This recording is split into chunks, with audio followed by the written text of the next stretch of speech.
आज हम लोग देखेंगे 3.4 एक्सरसाइज में वर्ड प्रॉब्लम्स। क्वेश्चन नंबर 2 है और फर्स्ट क्वेश्चन ऑलरेडी हम लोग कर चुके हैं, वर्ड प्रॉब्लम्स नहीं थी, हम लोग ऑलरेडी इसको कर चुके हैं। और क्वेश्चन नंबर 2 में 5 वर्ड प्रॉब्लम्स हैं। पहले इनको हम देख लेते हैं एक एक करके। फर्स्ट है, if we add 1 to the numerator and subtract 1 from the denominator, a fraction reduces to 1। Fraction से रिलेटेड क्वेश्चन है, पिछली एक्सरसाइज में भी हम लोगों ने किया था। न्यूमरेटर और डिनोमिनेटर को हम लोग लेट कर लेते हैं एक्स अपॉन वाई, एक्स और वाई, और जो भी कंडीशंस दी गई होती हैं उनको अप्लाई करते हैं। तो let the fraction be x upon y, या फिर हम अलग अलग भी लिख सकते हैं, let the numerator be x and the denominator be Y.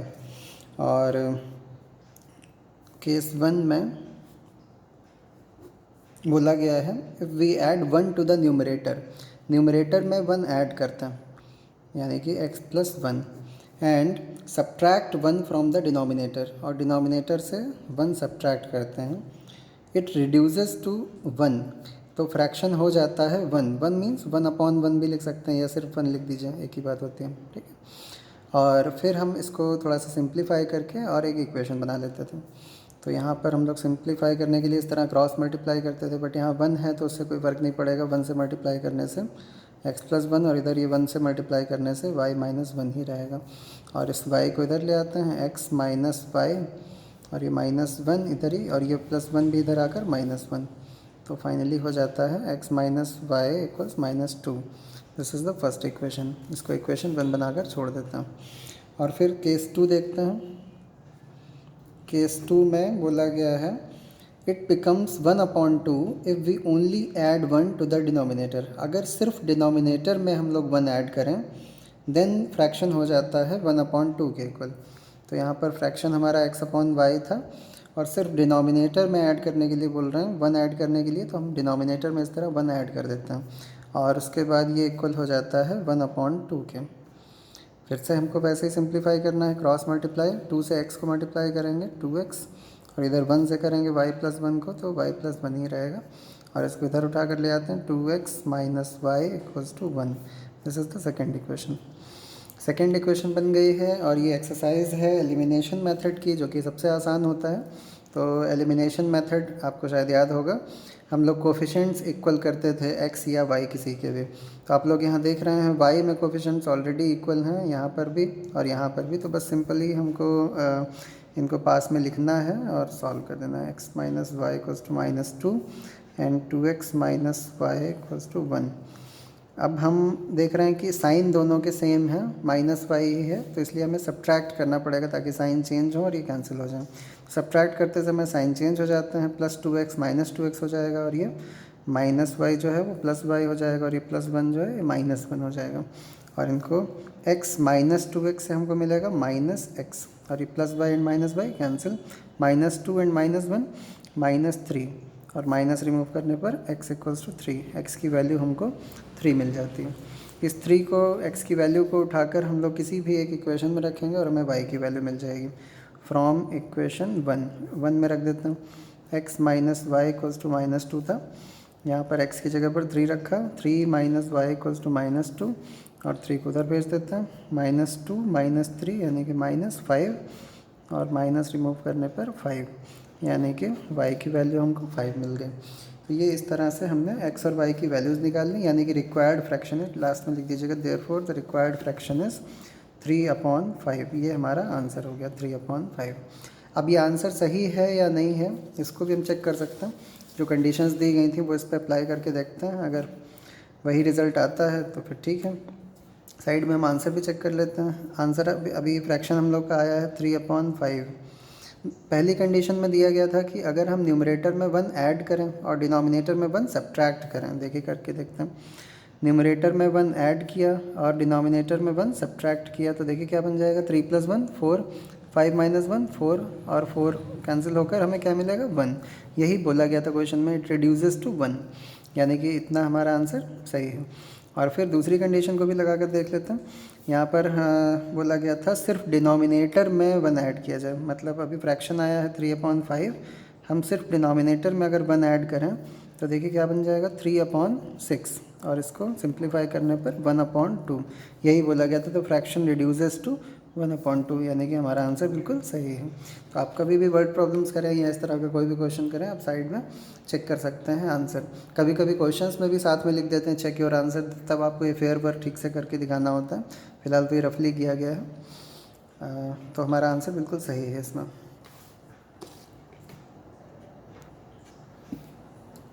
देखिए सेकंड पार्ट में एज से रिलेटेड क्वेश्चन है। एज के क्वेश्चंस भी हम लोग कर चुके हैं अभी। 5 years ago Noori was thrice as old as Sonu. 5 साल पहले की बात हो रही है। नूरी और सोनू दो लोग हैं। Noori was thrice as old as Sonu. Noori Sonu की एज की 3 गुनी थी। नूरी यानी कि बड़ी हैं, सोनू छोटे हैं। 10 years लेटर यानी कि आज से 10 साल बाद in future Noori will be twice as old as Sonu. Noori Sonu की एज की डबल हो जाएगी, 2 गुनी हो जाएगी। नूरी ही बड़ी रहेगी, ऑफकोर्स नूरी बड़ी थी तो बड़ी ही रहेगी, छोटी नहीं हो जाएगी। ये बात भी दिमाग में रखना चाहिए हमेशा एज के क्वेश्चंस में। How old are Noori and Sonu. Noori और सोनू कितने साल के हैं। आपको बताया था कि एज के क्वेश्चंस में हम लोग हमेशा प्रेजेंट एजेस को लेट करते हैं। तो यहाँ पर भी नूरी और सोनू की प्रेजेंट एजेस को ही लेट किया जाएगा। Let the present age of Noori be x years and present age of Noori be x years and present age of Sonu भी y years। हम लोग ये एजेस लेट कर लेते हैं और फिर एक एक करके दोनों केसेस को अप्लाई करते हैं। केस 1 में बोला गया है 5 years ago यानी कि 5 साल पहले। तो आप पहले ये काम कर लेंगे 5 years ago। अगर आज आपकी एज 15 ईयर्स है तो 5 साल पहले 10 होगी यानी कि माइनस करते हैं आप। तो यहाँ पर भी इनकी एजेस में 5 कम कर दीजिए। 5 years ago एज ऑफ नूरी। नूरी की 5 साल पहले की एज क्या होगी x - 5 years। और सोनू की 5 साल पहले की as of Sonu y - 5 years। और अब इसके बाद कंडीशन जो बताई गई थी Noori was thrice as old as Sonu यानी कि नूरी की एज सोनू की एज की 3 गुना थी। तो एक साइड में नूरी की एज लिखिए और दूसरी साइड में सोनू की एज लिखिए। सबसे आसान तरीका होता है इक्वल करने का। और बीच में इक्वेट करना, इक्वेशन बनानी है। नूरी तो ऑलरेडी 3 टाइम्स है, 3 गुनी है उस समय।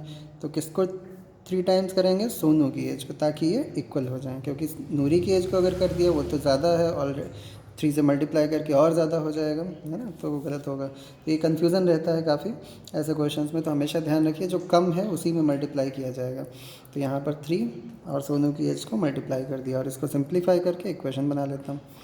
3y - 15 और इस 3y को इधर उठा लाते हैं और इस -15 को यहीं रखते हैं। -5 को इधर ले आते हैं, +5 और x - 3y = -10। ये आपकी पहली इक्वेशन बन गई। अब इसके बाद में एक इक्वेशन बनने के बाद सेकंड इक्वेशन केस 2 देखिए क्या लिखा हुआ है। 10 years लेटर यानी कि आज से 10 साल बाद इन फ्यूचर। तो आपको लिखना होगा आफ्टर 10 years। 10 years के बाद में एज ऑफ नूरी। नूरी की एज क्या हो जाएगी, आज नूरी की एज x ईयर्स है तो 10 साल आगे x + 10 ईयर्स। और सोनू की आज की एज है y ईयर्स तो 10 साल बाद age of Sonu y + 10 years. And question में बोला गया है कि नूरी 2 टाइम्स ट्वाइस हो जाएगी। तो यानी कि एक साइड में नूरी की एज, दूसरे साइड में सोनू की एज। नूरी 2 टाइम्स हो चुकी है इसलिए अब 2 टाइम्स किसको करना है, सोनू की एज को, ताकि ये इक्वल हो जाए। और इसको सिंप्लीफाई करना है x + 10, इधर ये 2y + 20 और इसको इधर ले आते हैं x - 2y और ये 20 एज इट इज़ और ये 10 को इधर ले आते हैं -10 यानी कि 10 मिलेगा। x - 2y = 10। ये हो गई इक्वेशन 2। दोनों इक्वेशंस बनकर तैयार हो गई हैं। अब इनको किसी भी मेथड से हम सॉल्व कर सकते हैं। वैसे यहाँ एलिमिनेशन की एक्सरसाइज है, एलिमिनेशन से कर लेते हैं जो कि सबसे आसान भी होता है। तो x - 3y = -10 and x - 2y equals to 10। इन इक्वेशन में देखिए कोई मल्टीप्लाई करने की भी ज़रूरत नहीं है, क्योंकि यहाँ पर x में कोफिशिएंट दोनों में ही 1 है, ये अच्छी बात है। और साइन दोनों में सेम है, इसलिए हमें सब्ट्रैक्ट करना होगा। सब्ट्रैक्ट करने से ये माइनस जो है वो प्लस, और ये प्लस है वो माइनस, साइन सभी के चेंज हो गए। और x minus x zero cancel, -3y plus 2y आपको यहाँ पे मिलेगा -y, और ये -10 एंड -10 -20, और माइनस रिमूव करने पर 20। y की वैल्यू हमको 20 मिल गई। अब इस वैल्यू को उठाकर किसी भी एक इक्वेशन में रख देते हैं। फ्रॉम इक्वेशन 1 में अगर रखते हैं x माइनस 3y, तो y की वैल्यू आई है 20, वो यहाँ रख दी, इक्वल्स टू -10। ये यहाँ पर बनेगा -60, और ये -10, और इस 60 को उधर ले जाएंगे +60, और ये -10, 60 -10 यानी कि 50। x और y दोनों की वैल्यूज़ आ चुकी हैं। x थी नूरी की प्रेजेंट एज, यानी कि नूरी की प्रेजेंट एज 50 ईयर्स है, और सोनू की प्रेजेंट एज 20 ईयर्स है। ये हम लोग को आंसर्स मिले हैं। अगर हम चाहें तो इनको चेक भी कर सकते हैं, दोनों ही केसेस में जो कहा गया था उसके अकॉर्डिंग इनको चेक कर सकते हैं। देखिए केस 1 में बोला गया था 5 साल पहले, तो ज़रा 5 साल पहले इन लोगों को लेकर चलते हैं। नूरी की आज की एज आई है 50 ईयर्स, तो 5 साल पहले की एज क्या होगी 45 ईयर्स। और सोनू की आज की एज आई है 20 ईयर्स, तो 5 साल पहले की एज क्या होगी 15 ईयर्स। बताया गया था कि नूरी 3 टाइम्स थी, देखिए यहाँ पर 3 टाइम्स है क्या, 15 × 3 45 होता है, यानी कि बिल्कुल सही आंसर है। केस 2 से भी इसी तरह हम देख सकते हैं। केस 2 में 10 साल आगे की बात हो रही थी, इन फ्यूचर। तो नूरी की आज की एज 50 ईयर्स है, तो 10 साल आगे की एज क्या होगी 60 ईयर्स। सोनू की आज की एज 20 ईयर्स है, तो 10 साल आगे की एज क्या होगी 30 ईयर्स। आप देख सकते हैं नूरी की एज सोनू की एज की 2 गुनी है, यानी सोनू की एज को अगर 2 से मल्टीप्लाई करें तो ये इक्वल है।